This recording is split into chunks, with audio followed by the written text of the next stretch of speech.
So many times polygynists just want to be left alone. So they scream for decriminalization. Now, with that being said, it sounds perfect and peaceful, but unfortunately, we don't live in a peaceful nor perfect world. Let me explain. When you get married, you don't always get married to someone who has your values and ideas, but they say they do. This is fraud, and unfortunately, we need outside intervention to deal with the fraud. Now, you can do this in a number of ways, and one of those is legalization. Legalization does a couple of different things. First thing it does is it creates a forcible compliance to an agreed upon contract or your word. Now, I don't want to force anyone to believe the way I believe, but I do want to force people to leave me alone so that I can live the way I feel God has intended me to live and hold those accountable to the commitment not only to me, but to our whole family. Second, it covers my proverbial backside in a way that only the law can do. You, as a person, can forcibly enforce your values, but when you are crossing the line of your authority that is not yours in this country, then till the government gives up this crazy notion of marriage licenses that are godless, in my opinion, nothing covers your backside better than a legal document. Now, if you can get this legal document as an enforceable document any other way, I suggest you do it. But while our government still holds a marriage license as needed, something to protect the children and the men and the women that enter in polygyny.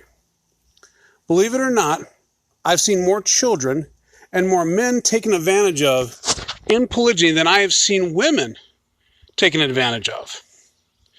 So, in my case, 2 of my children were taken from my home and physically and mentally abused by someone else because their mother had legal right to take them from my home and took them and gave them to someone that physically and mentally and verbally abused them. Now, as hard as it was for me to deal with, we as a family are dealing with the impact that protection under the law could have provided and now does. I'm glad to announce that my children are safe and doing well, and they're getting the treatment that they need under a licensed provider. But that would have never happened had I had that document.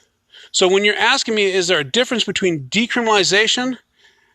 We just saying, leave me alone, or legalization where you actually have skin in the game. I will tell you, and my children will tell you, and my wives will tell you that you have to have skin in the game. As so many people believe it's important to be covered. So cover your backside. Cover it legally.